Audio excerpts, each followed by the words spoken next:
বাৎসরিক পূজা অনুষ্ঠানে সবাই ইব্রাহিম রে ধরছে, ইব্রাহিম চল আমরা পূজা দিতে যাব।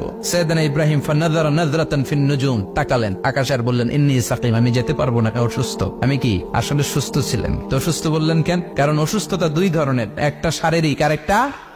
সাইয়েদনা ইব্রাহিম মানসিক ভাবে প্রচন্ড বিপর্যস্ত ছিলেন, অসুস্থ ছিলেন। এর কারণ গোটা উম্মত মূর্তির পূজা করে, এই দৃশ্য দেখে কোন নবী মানসিক ভাবে সুস্থ থাকতে পারে? উনি বললেন আমি অসুস্থ, তোমরা যাও। সবাই বলল ঠিক আছে আমরা যাই। ইব্রাহিম তুই আমাদের ঘরের মূর্তিগুলারে পাহারা দে। মূর্তি পাহারা দেওয়ার জন্য কারে পাওয়া গেছে? সাইয়েদনা ইব্রাহিম কয় ঠিক আছে আজকে পাহারা দিমু, জন্মের পাহারা, যা তোরা দিতাছি, পাহারা দিতেছি যা। এইবার সাইয়েদনা ইব্রাহিম মূর্তির ঘরে ঢুকলেন, দেখেন কি সুন্দর কথোপকথন আল্লাহ তুলে ধরলেন। আল্লাহু আকবার। মূর্তির ঘরে, দেবীর ঘরে ঢুকে উনি ঘুরে ঘুরে তাকায়, দেখে একটা এমনি হাত আর একটা ব্যাগ করে 14-15টা হাত নিয়ে তাকায় আছে। উনি সবগুলোর সামনে এভাবে তাকায় আছে, দেখে এক একটা এক এক চেহারা, একটা হাতির গণেশ স্টাইলের, আরেকটা এরকম, আরেকটা নারীর, আরেকটা বাঘের, আরেকটা তলোয়ার নিয়ে আইতাছি কোপায় ফেলাবে, আছে না নাই? সবগুলোর সামনে যায়, যে দেখে আর অবাক হয় কত ধরনের খোদার কাছে এরা কত কিছু চায়। আর যে দেখে প্রত্যেকটার সামনে ডেজার্টস আইটেম, মিষ্টান্ন, এক একটার সামনে রসমালাই, এক একটার সামনে কালো জাম, লাল জাম, রসগোল্লা, চামচাম, দুধ মালাই, মালাই চপ, আছে না নাই? জিব্বায় পানি চলে আসছে নাকি? তো সাইয়েদনা ইব্রাহিম অবাক, কিরে এত মূর্তি, এত ডিজাইন, এত ভাবে এরা অঙ্গভঙ্গি করে আছে, এত খাবার দেয়া, খায় না কেন? সাইয়েদনা ইব্রাহিম ভাবলেন মনে হয় নাগাল পাই না, আমি একটু তুল্লা ধরি। উনি রসমালাইয়ের বাটিটা নিয়ে যেটা হা করে আছে ওইটার সামনে যায়, কয় খা। কি কয়? বানাই কইতেছি মনে হয়। ফারাগা ইলা আলিহাতিম, মূর্তিগুলোর কাছে গেলেন, ফাকালা আলা তাকুলুন, খাবি না? খাবি না দাদা, আমি কিছু খা, কোরআন থেকে বলছে, ঠিক কিনা?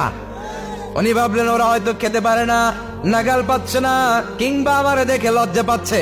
নিচ থেকে রসমালাইয়ের বাটি তুলে ধরলেন, উনি বললেন খা, আর ওগুলা কয় হা হা করে নড়েও না সরেও না। উনি মুখের সামনে তুলে ধরে বললেন আলা তাকুলুন, খা। সবগুলার সামনে গেলেন, খা খা, কেউ খায় না, ওগুলো হা করে আছে। সাইয়েদনা ইব্রাহিম বললেন খা, কেউ কথা কয় না। উনি বললেন খাবি না কেন? তাইলে কথা ক, এই যে কষ্ট করে উড়াইলি, মুখের সামনে দিলাম, খাবি না কেন? কথা বল। আলা তাকুলুন, খাবি না কেন? কথা বল। মা লাকুম লা তাতাকাল্লামুন, খাবি না কেন? মা লাকুম লা তানতিকুন, হয় খা নয় কথা ক।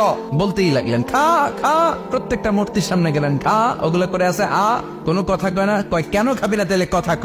খায়ও না, কথাও কয় না। আপনার ছেলে বায়না ধরছে, আব্বা চানাচুর খাম। কি খাম? চানাচুর কিনে দিলেন, এই নে চানাচুর। এখন চানাচুর খায় না। কিরে বাপ খাবি না কেন? কথাও কয় না, খায়ও না, কথাও কয় না। এখন বাকি আছে কোনটা? কথা কর। ফারাগা আলাইহিম দারবাম বিল ইয়ামিন, ডান হাতে কোপানো শুরু করলেন, ইচ্ছা মতো খুশি কিল মারতে মারতে মূর্তিগুলার সাইজ। ফারাগা আলাইহিম দারবাম বিল ইয়ামিন, এক একটা নবীর হাতে জান্নাতি শক্তি দিয়েছে কে? খা নাইলে কথা ক, খায় না, কথাও কয় না, বাকি আছে মায়ের। মারতে শুরু করলেন, মারতে মারতে সব শেষ। তারপরে খুঁজে পেলেন একটা কুড়াল। কি পেলেন? কুড়াল দিয়ে মারতে আরো সুবিধা, খালি এটারে এভাবে মারে, ওইভাবে মারে। মারতে মারতে যতগুলো মূর্তি ছিল সবগুলো মেরে বড় মূর্তিটার গায়ে মারতে যাবে, in the meantime stop, কয় না এটারে মারো না। ফাজআলাহুম জুদাদান, সবগুলার টুকরা টুকরা, ইল্লা কাবীর আল্লাহুম, 12টা ছাড়া ওইটারে রেখে দিলেন। আর বুদ্ধি করে কুড়ালটারে বড়টার কান্দে ঝুলাইয়া দিলেন, বড় মূর্তিটার কাদের মধ্যে ঝুলাই দিলেন। ঘটনাটা সুন্দর হয়েছে না? এখন কেমন যেন মনে হয় এটা কুপাইয়া দাঁড়া রয়েছে বাবার বেটার মতো। বড় পূজার শেষ, পূজার দিনক্ষণ শেষ। বিকেল বেলা পূজা মণ্ডপ থেকে সব এসে দেখে সর্বনাশ। পাহারাদার ইব্রাহিম কই, আনতা ফাআলতা হাদা বিআলিহাতিনা ইয়া ইব্রাহিম। ইব্রাহিম সর্বনাশ কে কইছে? তুই কইছত নি? কই আইনো বড়টাই কইছে, ওইটারে জিজ্ঞেস করো। বল ফাআলাহু কাবীরুহুম হাদা ফাসআলুহুম ইন কানু ইয়ানতিকুন, কোরআন থেকে বলছে, আমি করি নাই। ওই দেখ কুড়ালটা কার কান্দে, বড়টার কান্দে, ওইটারে জিগা। সবাই কই খাইছে। সবাই বলে ইব্রাহিম তুমি কি জানো না এগুলো কথা বলে না? সাইয়েদনা ইব্রাহিম বলে যে এটা কথা কয় না, ওইটার পূজা করস কেন? যেটা কথা বলে না, যেটা নিজেরাই নিজেদেরকে মায়ের থেকে বাঁচাতে পারে না, নিজেরাই নিজেদেরকে রক্ষা করতে পারে না, তোরে কিভাবে রক্ষা করবে? এগুলোর পূজা কেন করিস? ফাবুহিতাল্লাযী কাফার, কারো কোনো জবাব নাই, লাজবাব।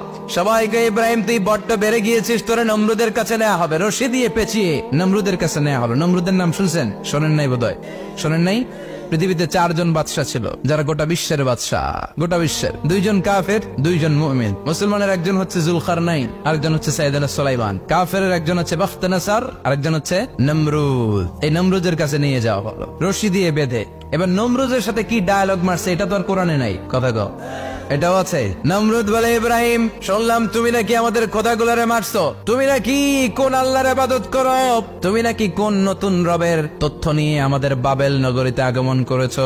আমি ছাড়া কোনো খোদা আছে বলে তো আমি শুনি নাই, এই বাবেল নগরীতে আমি ছাড়া কোন খোদা আছে আজকে নতুন শুনলাম। কে তোমার খোদা, কি তার পাওয়া? এবার ডায়ালগ মারা শুরু করলেন সাইয়েদনা ইব্রাহিম। সাইয়েদনা ইব্রাহিম বললেন, রব্বি আল্লাযী ইউহয়ী ওয়া ইউমীত, আমার রব এমন রব যিনি জীবন দেয় আবার মরণও দেয়। নমরুদ বলে, তাই তোমার আল্লাহ জীবন দেয় মরণ দেয়? আনা উহয়ী ওয়া উমীত। এবার নমরুদ ডায়ালগ মারতেছে, আনা উহয়ী ওয়া উমীত, আমিও তো জীবন দেই আমিও তো মরণ দেই। সাইয়েদনা ইব্রাহিম বললেন, তুমিও যদি আমার আল্লাহর মতো জীবন দাও মরণ দাও তাইলে দেখাও। নমরুদ জেলখানা থেকে দুইজন ফাঁসির আসামিকে ধরে আনলো।